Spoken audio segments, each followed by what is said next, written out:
In 25 years' time, I think it's going to be a bit dry, but still good.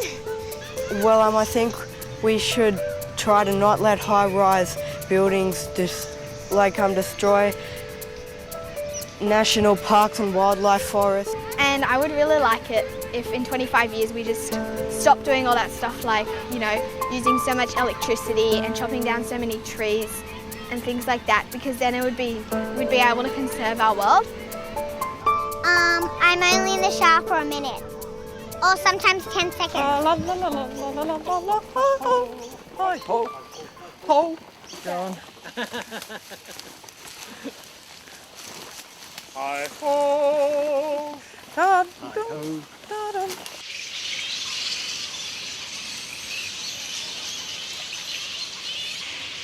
Well, this area we've been working on that is regenerating the bushland since 1998, and so it's about a decade, and it's really changed from having about 70% weed down to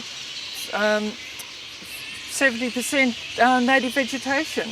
We've got orchids coming up in great patches. We've got the big trees, we've got seedlings of the eucalypts and the angophorus coming through. And it's just gradually improving. But it's going to take a long time to be at the really complete recovery stage. The understory is still only part way there. So another decade or two.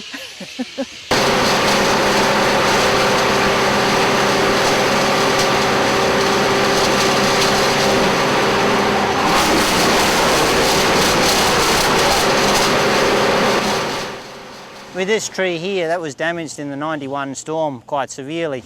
Basically the whole top of it blew out. What they're pruning off is all the epicormic growth that's re-sprouted from that storm. Pollution is a major issue. I think it's good that we have all these trees around here. That's fantastic, but I mean, they also pose a liability issue down the track. The council was seen to, by doing the canopy replenishment program, while we take them out, they are being replanted, so it's not being left with nothing. They also have other effects, like they reduce noise pollution to, it's sort of a, I suppose it's like an optical illusion, but it's not quite. You can't see the noise. They do screening, so you can't see the noise. You can't hear it. Say we've come in the springtime and there's birds nesting in there, or small birds as well, we tend to just leave it and come back in a couple of months' time. I mean, we're not in the business of home eviction either.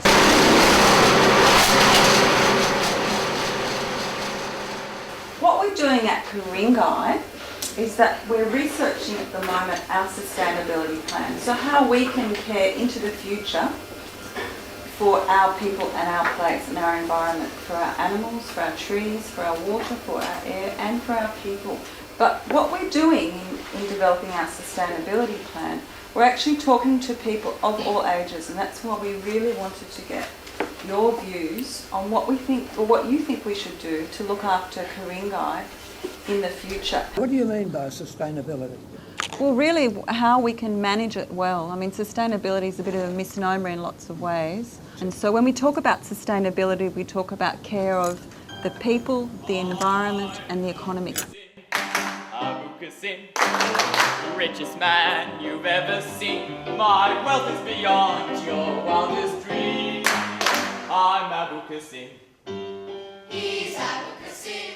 He's gone far and wide. Environmentally, I care, but I just don't really do anything about it. It's just like, I know that people like chopping down trees and like the whole save the planet type stuff with global warming, but I don't know, I just don't bother really. It's a lot to think about.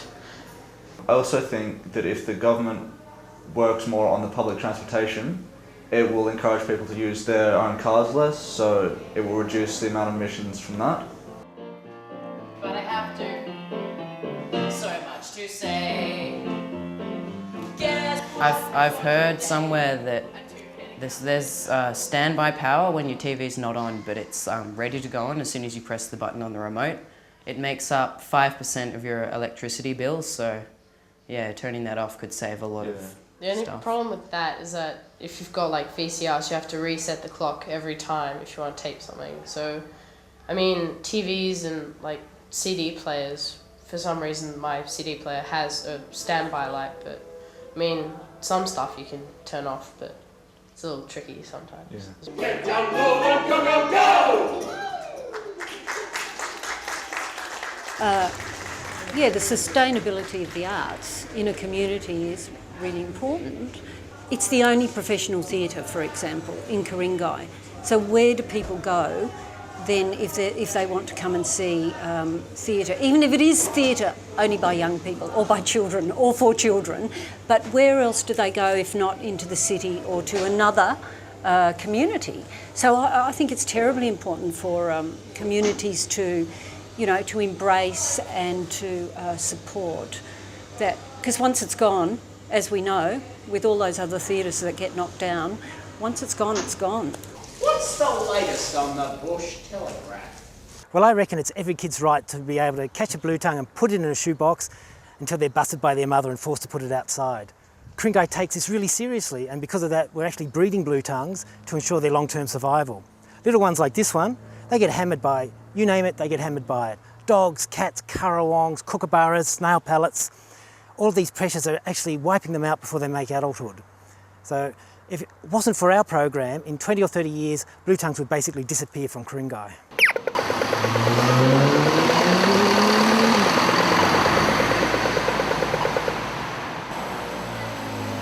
I really like bike paths around our area, especially like Pymble, which is where I live, and there's no bike paths and there's this huge highway. And it'll be really great to have bike paths because then I could ride to school, and which I can't do at the moment. I have to drive, and that uses like petrol, and there's so many cars on the road already, and it'll be so much better if we had bike paths. Yeah. To save the water, I wouldn't use so much of it, and be mindful of what you use it for. Like, don't have too much water in the bath, or use your bath water to wash the garden. Don't take a bath. Especially when you brush your teeth. Some people, they just leave on the water while they're brushing their teeth, which is pretty dumb. We could have rainwater tanks. In 25 years, people should stop chopping trees down. And wasting water. I came from a family of 4 boys and a girl, and we all joined up the RAF in World War II. I'm certain that today the young people are as good as ever, if not better.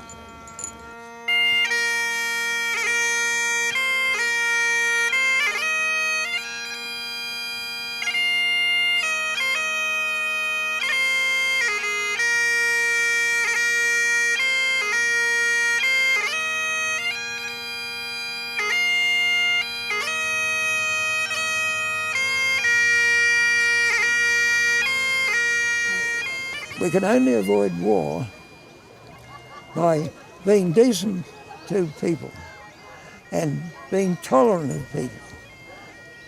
Be careful about being, if you have a great idea, talk about it, but don't ram it down people's throats. The main thing is, in this part of Ku-ring-gai, that people get to know each other and their children and help each other, and playing sport is a magnificent way of doing that.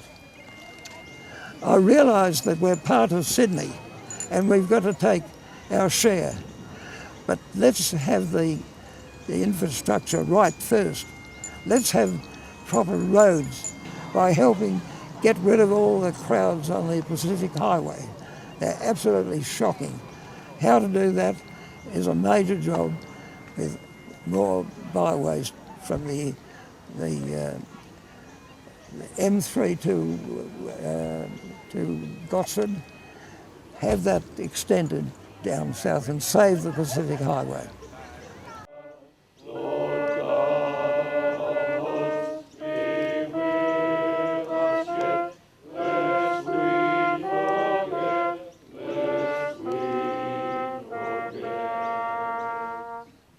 the direction that the society seems to be taking is using their motor vehicles to travel from A to B, any point, in fact.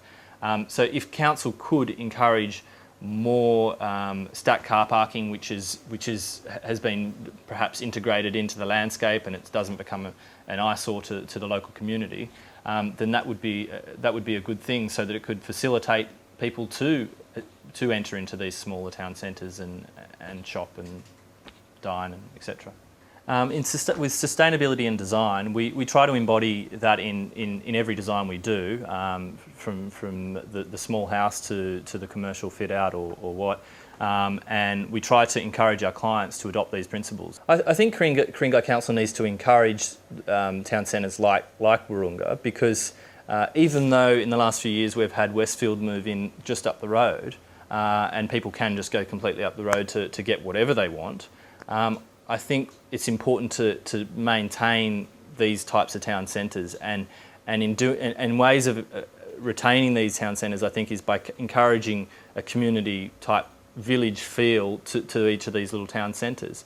If you're sending your children to private schools and things, the Upper North Shore is a fantastic place to be. I feel very safe having my children around here. I think because there do seem to me to be a lot of older people in the area, and a lot of those people are home during the day and after school, and it does make you feel a bit safer because they're around. So I really hate to see, especially along the highway, all those they were talking about putting lots of high-rise, buildings, things like that. I would hate to see that, because it would bring a lot more cars, a lot more, more high-rise buildings. Just doesn't seem to suit the area. It's nice to keep it, a lot of older homes, a lot of older buildings. It's nice to keep the heritage and make it, don't go and put lots of high-rise buildings. It doesn't really suit the area, and it could change it completely. In 25 years' time, I would hope that it's still the same area that it is now. Lots of beautiful trees, not overpopulated, just exactly as it is now. It'd be really nice. I don't know. The young kids, my kids are just into the parks. They're into the parks, the football, the basketball, all of those facilities at the moment. We go on bike rides, bushwalks, all of those kind of things. People tend to be doing dual occupancies now. A lot of houses, you've got one block putting two houses on it.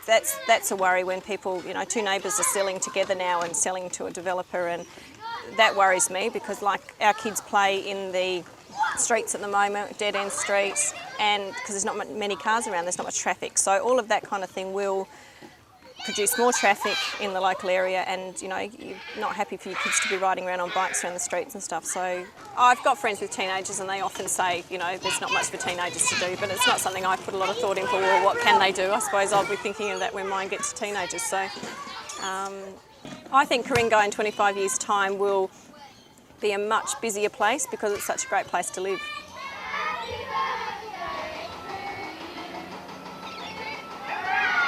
As an Aboriginal person, I'm from the Northern Territory, the Gurrwa people, and I feel for all these places, because up where I'm from, the culture's still very much alive. All the stories are around, but down here it's been sort of taken away pretty much as soon as settlement. There are a lot of sites still around in the Ku-ring-gai Shire, and in this cave there's one here, looks like a bit of a fish. Can pick that out pretty good.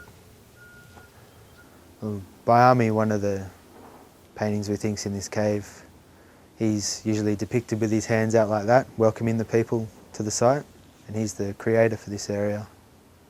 Well, with these areas there's residential, commercial building, people wanting to move in, like growth of population, and people graffitiing and wrecking these sites.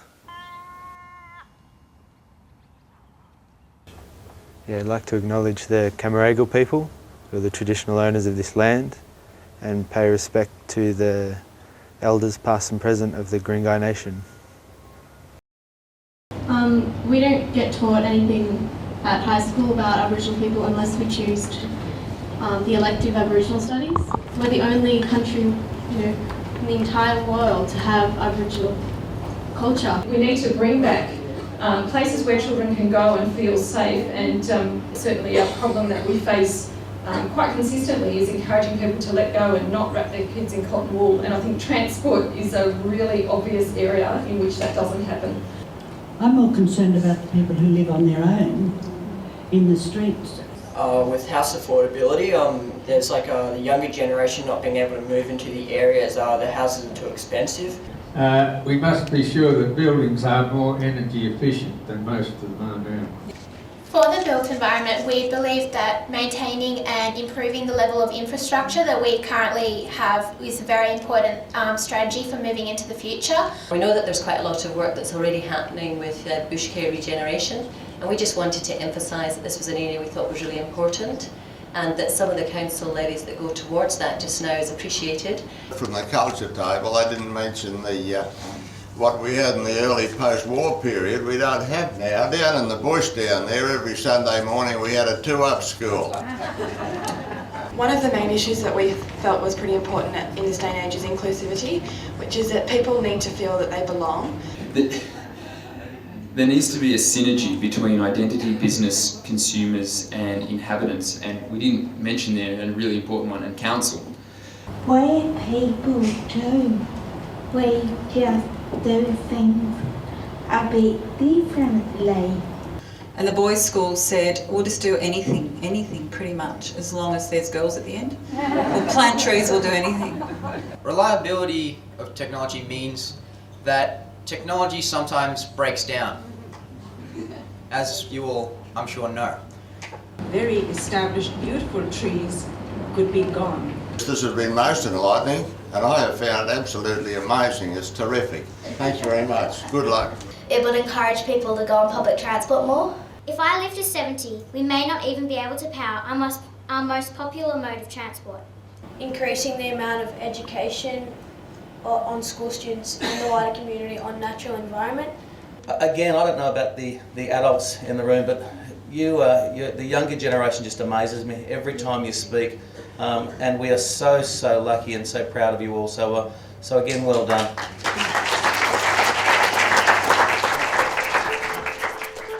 For now, we're identifying the issues, your visions, your aspirations for Ku-ring-gai. And at the end point, we end up with sustainability built into our management plan, and we're going to end up with sustainability strategies for every suburb in Ku-ring-gai. I think that since the development of more high-tech technology, the animal race would die down, and the technology would take up some of their habitats and will eventually kill them in the long term. That's what I'm worried about. But what I'm looking forward to is more people getting involved with that subject and trying to prevent it from happening. What people predict in 25 years' time in classrooms is that with the laptop, you will actually have a laptop, and then the teacher will send your worksheets to you on the computer, and there's webcam to, if you have questions, you on. So you won't have your teacher in the room? He or she will be somewhere else, and you communicate by webcam. Quite a few people are migrants from foreign countries, and it's important that they feel like they're people want them to come and live here. Yeah, and I think we'll live in the sky. We might have robot teachers. But you can play against the world. There's already a machine where you can have arm wrestles from America to Australia. Well, I would organise, more clean up Australia times, except in Ku-ring-gai. So I'd have special dates where we get people to clean up their area.